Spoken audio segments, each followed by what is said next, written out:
Hi, it's Tina again. It is so nice to be back. We're going to do some beginner Pilates today with some modifications to make it a little bit more difficult if you'd like. But, um, I'm here in my living room with my coffee table pushed to the side.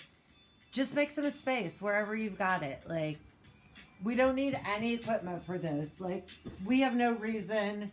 Now, if any other time, let's try to stay in shape. Okay, with that being said, let's take a moment to set our intention. Just lay down on your mat. Start to press your feet into the mat, press your arms into the mat. Become aware of the breath. And just take a moment to center yourself and set your intention. We're going to start to warm up the core. Okay, so let's start with feet on the floor.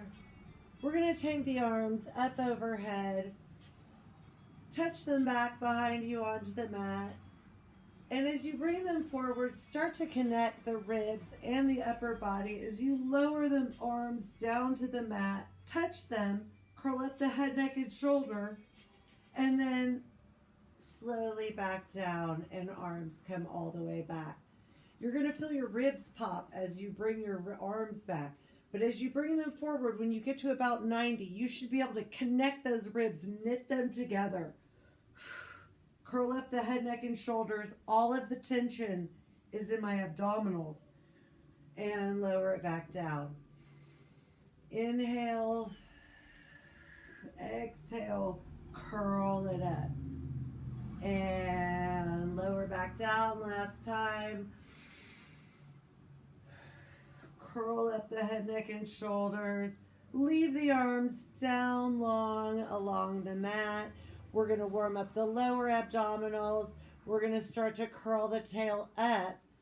Not all the way. My ribs are still imprinting down into the mat. So here I'm in it. I have a little bit of an arch in my back. As I start to curl my pelvis down, my back's going to press into the mat. And I'm going to form this scoop of the abdominals.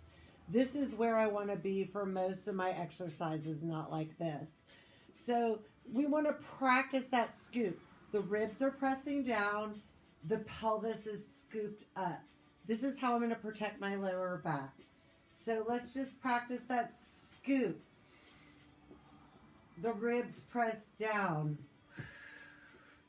And that's it. Okay?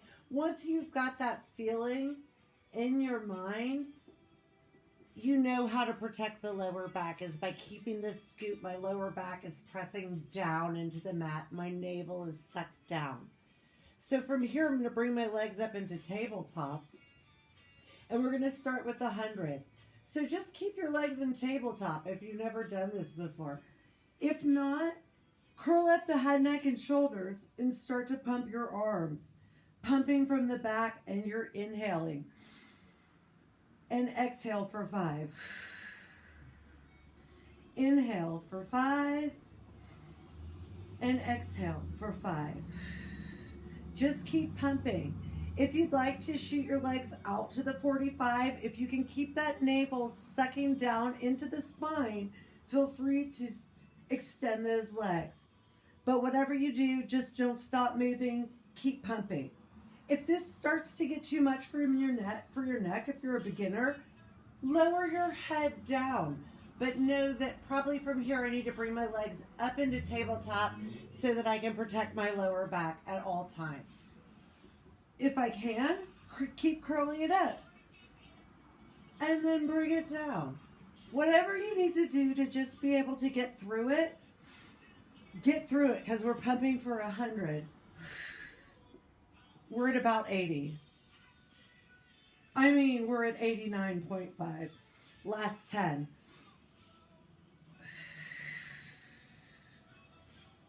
And you're done. Curl the knees into the chest. Rest it down.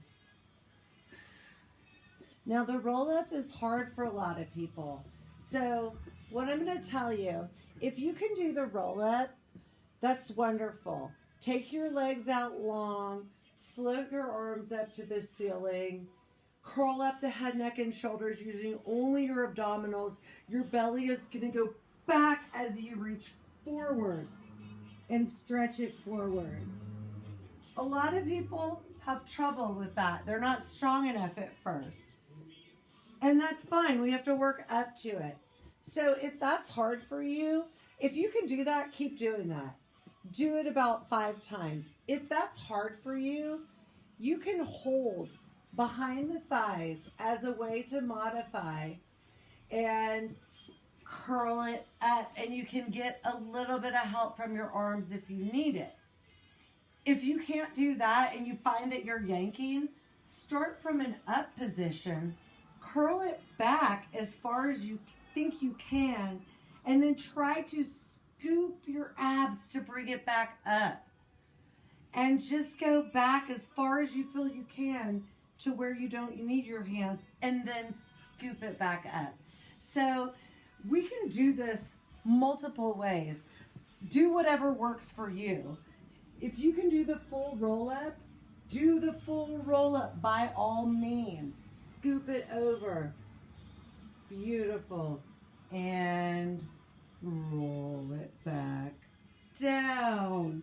Okay. For single leg circles, this is also difficult for a lot of people's backs. So what I'm going to encourage you to do is to keep a slight bend in the leg. Your hips want to stay, you want to try to keep them stable by pressing your arms into the mat. Press your bottom leg down into the mat to engage the core. The waist starts curling the leg over, out, and around.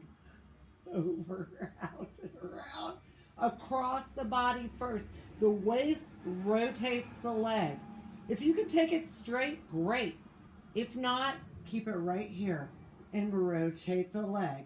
We're just bringing the, imagine, you know that your hips have to swivel for the leg to cross the body.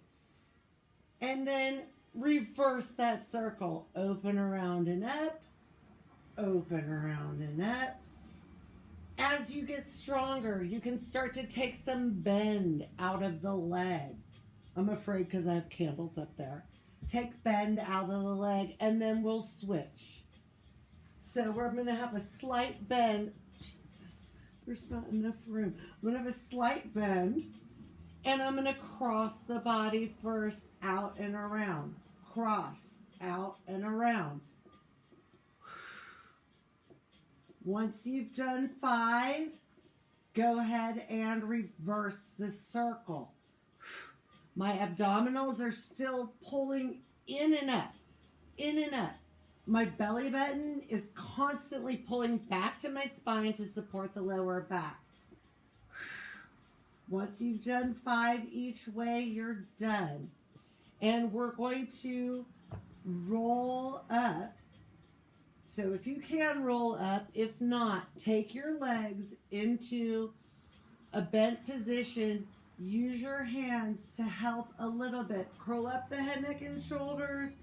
Use your arms as much as you need to, and come up to a seated position. Beautiful. Okay, we're going to do rolling like a ball. We're going to do this just because it's fun and we need to be like children. So knees apart, heels together. Try to keep your heels in as far as you can to the spine. You're going to be in a flexion the whole time.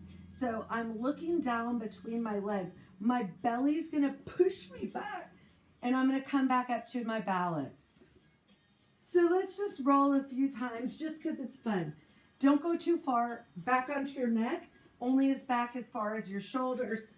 You're staying in flexion the whole time, and your belly's what's guiding you. This is all core. Actually, if you do it several times when you're done, you'll notice your heart rate's up a little bit. And you're like, nice. Okay. So From here, we're going to go into the abdominal series. Just know that at any time, take your head down. And I'm going to give you a modified version. If you know the full version of this, by all means, do it with straight legs. So we're going to start with single leg stretch. So for this, we're going to take opposite hand to opposite knee, same side to the shin, and shoot the other leg out long. Curl up the head, neck, and shoulders. If you need to, keep the neck down. But if you can, try to curl up the head, neck, and shoulders to engage the upper abdominals. And we're going to switch legs. So just switch. Switch, switch, switch, switch. Keep the ankles tracking with the knees. The knees are tracking over the hips. I'm not rotating in or out, which is my tendency to rotate in. So I have to watch my alignment. And then let's go to double knee stretch. If you need to rest the head down, go ahead. Take the arms and legs out to the 45. Circle the arms, draw the knees back in. And again, my belly button is pressing down so